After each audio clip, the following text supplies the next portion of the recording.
It's time now for On the Radar, when we ask an investing professional what they're looking at in today's markets.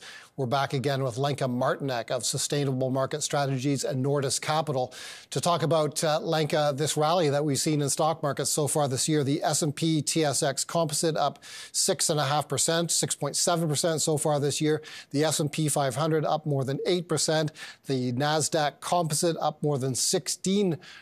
European markets are also up in a big way as well, but you are very cautious on these advances.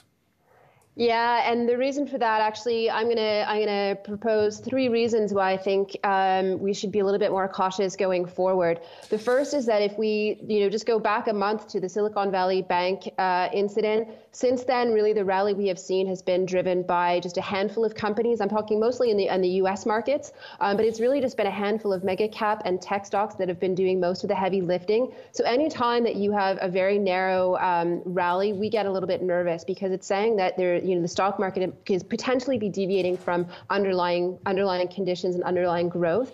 So that's point number one, that the fact that the rally has been so narrow makes us a little bit, cautious is the right word.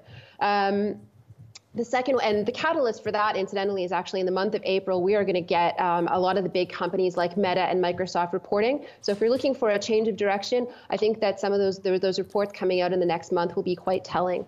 So that's point number one. The second point is on the credit side. So if we just go back again to the SVB bank fiasco, obviously central banks did a really great job of avoiding any sort of liquidity crisis. So I think we need to recognize that, and we've certainly had a lot of relief rally on that front. But now we're into phase two. Now we're into the phase where we have to look at what is happening in terms of credit conditions. And there, again, the news is a little bit less optimistic. So, as banks become more risk averse, they're going to be lending less and less, or at least looking at their loan book much more carefully. And so the first sort of data that we can point to for that is looking at the U.S. small business sentiment surveys.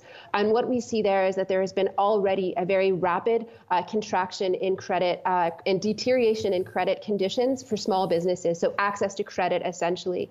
And we think that that is going to sort of persist as I mentioned, banks remain risk averse. So point number two, credit conditions are more likely than not to get tighter going forward, which will crimp economic growth.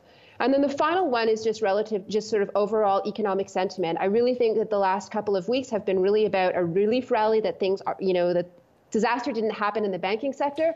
And that is sort of, I think you can see that in terms of the economic surprise index. So what is the economic surprise index? It's really just where is economic sentiment relative to the data, the real economic data that's coming in. And what we've seen is that the economic data has actually surprised to the upside for the last month or so, telling us that, that the data has done better than was expected.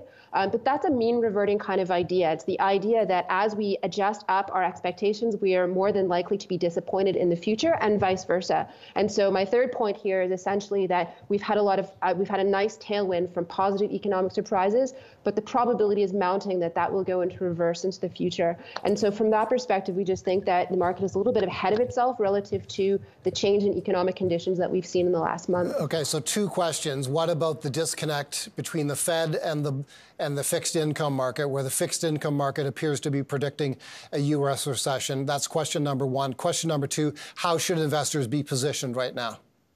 Yeah, so in terms of, just where the Fed is at, if you look at the thing that I'm watching is inflation expectations always.